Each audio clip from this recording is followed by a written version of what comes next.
Tak hanya bertugas menjaga keamanan di wilayahnya, kegiatan sosial juga menjadi pekerjaan yang dilakukan oleh anggota TNI Kodim 1314 Gorontalo Utara.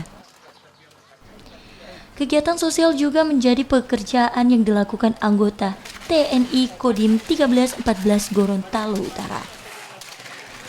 Salah satunya yang dilakukan Serda Ishak Nur, yang rela menyisihkan sebagian gajinya untuk membantu membangun sebuah masjid.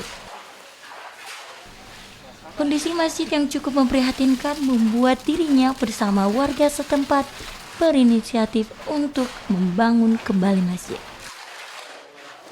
Awalnya itu kita menyisihkan jamaah di sekitar ini, kita menyisihkan dana sedikit-sedikit. Mungkin saya masuk masyarakat yang lain, saya juga menyisihkan sedikit gaji saya walaupun tidak seberapa.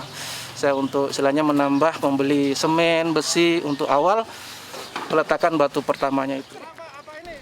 Meski di tengah keterbatasan tak membuat masyarakat patah semangat.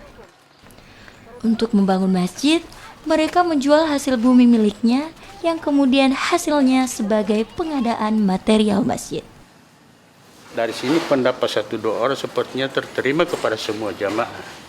Sehingga cetuslah satu keputusan bahwa kita harus bongkar masjid. Ada anggaran maupun tidak, kita bongkar masjid. Itu niat tekad daripada jamaah masjid ini.